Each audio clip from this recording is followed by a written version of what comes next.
Well, hello there. So these are the notes on multiplying matrices for April 30th. So real quick, I want to review. On Tuesday, we did multiplying a constant or a scalar times a matrix. And we said that all we have to do is multiply this constant by each number inside the matrix.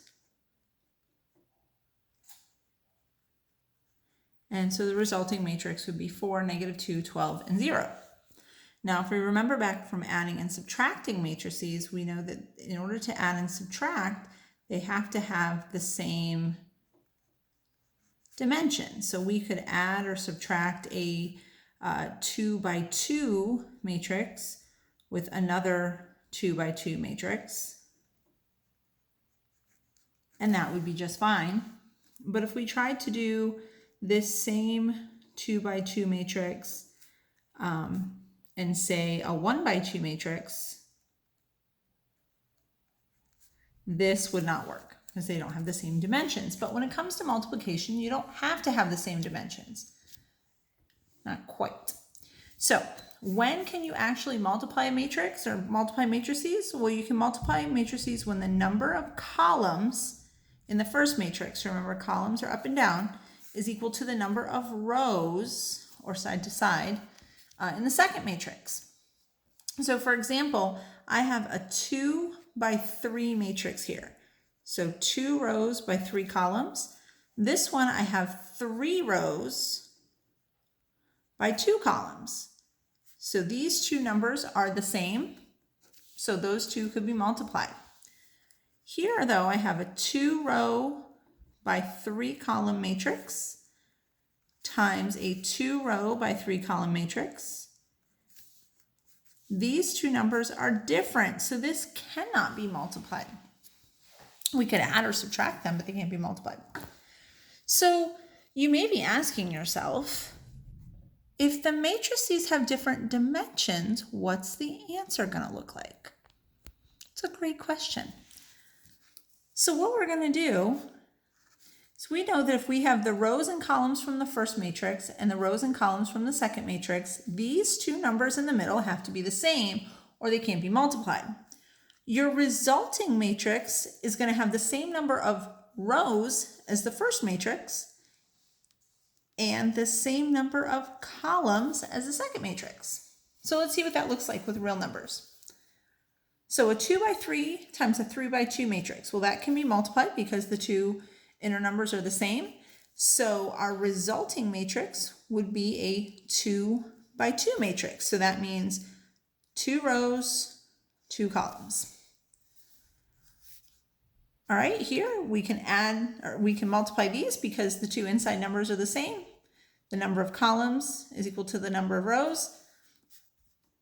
So that would give us a 4 by 3 matrix. So 1, 2, 3, 4 rows, 1, 2, 3 columns. All right, how about this one here? 3 by 3 times the 3 by 2 can definitely be multiplied. Our resulting matrix would be a 3 by 2 matrix. So we would get 3 rows and 2 columns. All right, what about this last one? A 3 by 1 times a 3 by 1. Wait a minute. Those numbers are not equal. So these can't be multiplied. Therefore, we would say that this is undefined. In other words, it can't be done.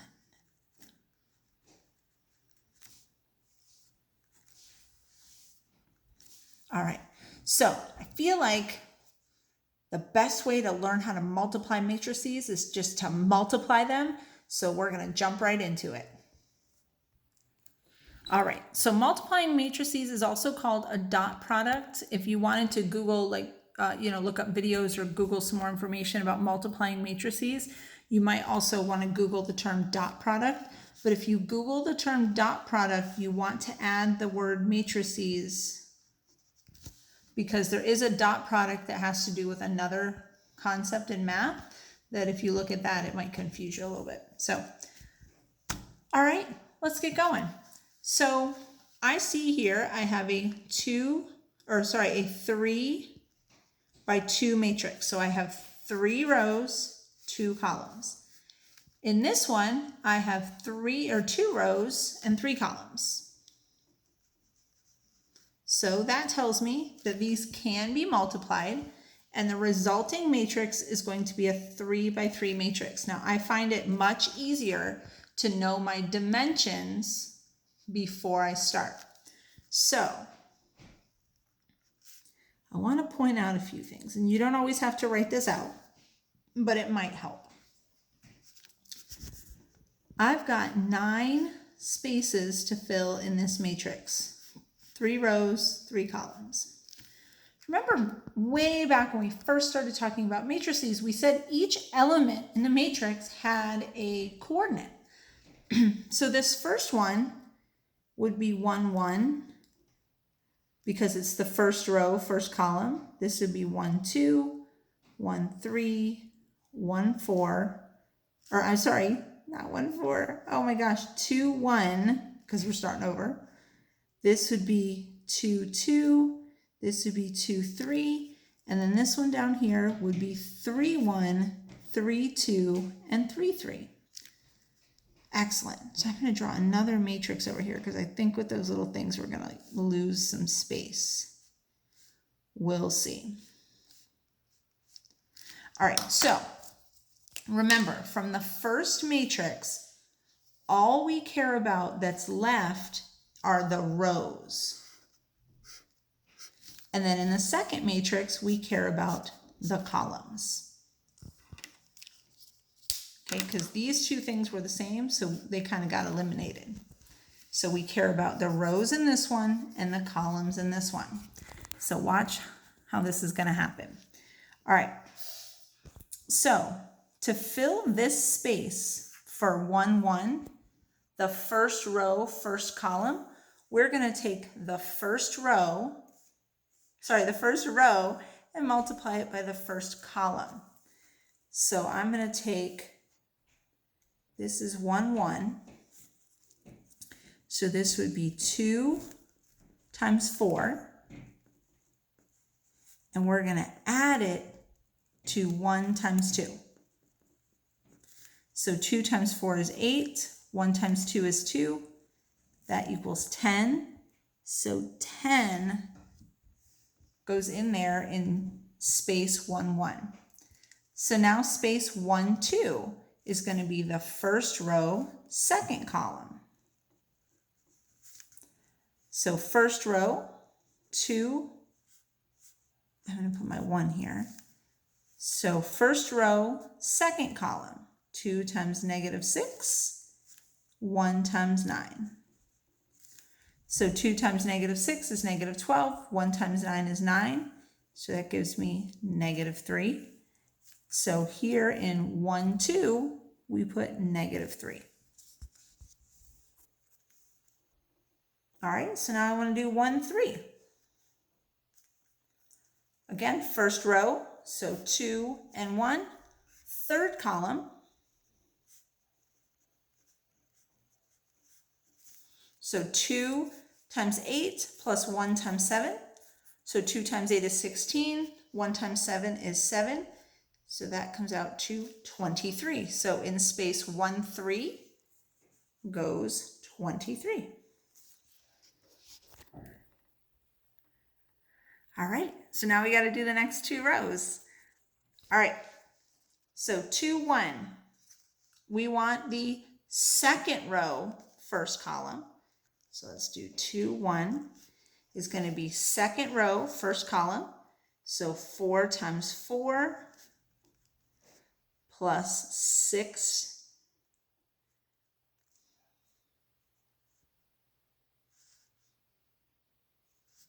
I don't know why I just did that. 6 times 2. All right. 4 times 4 is 16. 6 times 2 is 12. Together they make 28. So 28 would go right in there.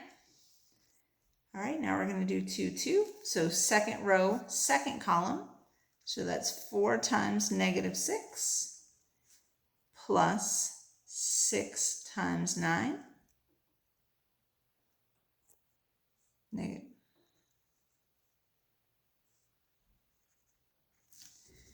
Okay, 4 times negative 6 is negative 24. 6 times 9 is positive 54. So that comes out to 30. So 30 goes right in here. All right. Second row, third column is going to be 4 times 8 plus 6 times 7. So 4 times 8 is 48. 6 times 7 is 56. I don't know what that is. 48, 56, 104. So 104 goes right in there. And then our last row. So our last row is, let's see, 3, 1 is going to be third row, first column. So 5 times 4 plus 1 times 2. 5 times 4 is 20. 1 times 2 is 2, so that's 22. We're going to do spot 3, 2. So that is third row, second column. So 5, I'm going to get rid of the times sign to save a little bit of room. So 5 times negative 6 plus 1 times 9. So that's negative 30 plus 9 gives me negative 21. And then spot 3, 3 is third row, third column. So 5 times 8 plus 1 times 7. That's 40 plus 7, so 47. So I'm going to copy those numbers over here just to give you a little bit more space. So 10, negative 3, 23, 28, 30, 104, 22, negative 21, and 47. Phew, that is a lot of work, you guys. All right, I'm going to pause the video for a minute so I can rest my hand. You pause the video for a minute, take a little tiny break. We're going to do like one more of these problems, and then I'm going to save the other two for the live session if you guys choose to come in and do the chat. All right, so as you can see, I've already kind of set up the next problem. So we had a 2 by 2 matrix times a 2 by 1 matrix. So the two numbers in here cancel out. That means our resulting matrix is going to be a 2 by 1. So I set up two of them, one so I could make it messy like we did up here, and then one so I could give you the neater answer. So this slot right here is going to be row 1, column 1. So that's 1, 1. Since there's only one row, this is going to be row 1, column 2. So remember, we care about the rows in this one and the columns in the second one, because that's all that's left, because these two got canceled out. Okay, so this first one is going to be row 1 times column 1. So 1, 1 is going to equal 3 times 4 plus 0 times 1. So 3 plus 4 is 12, 0 times 1 is 0, so that's 12. So that's what goes in there. Slot 1, 2 is going to be row, it should have been 2, 1, you guys. Row 2, column 1. So 2, 1. Row 2, column 1. 2 times 4 plus negative 1 times 1. 2 times 4 is 8. Negative 1 times 1 is negative 1. So 8 plus negative 1 is positive 7. So positive 7 goes in there. So our resulting matrix is going to be a 12 on top and a 7 on the bottom. Okay, this is really long. So I have two more problems to do. I am going to hold those for the live session at 1 o'clock. If you come, we'll work those out live. If not, I'll do another video working those ones out. On the homework or the practice problems, I will post the answers to the practice problems. However, there are a lot of practice problems. And that sheet looks like this. Oh, don't look at that. There are 7 problems on here. I want you to pick 3 of them and do them out nice and thoroughly. I will post the answers that you can look at once you have done your work and submitted something. But you have to do some work before you are allowed to see the answers. Okay. Hopefully I will see some of you in the afternoon for the live session.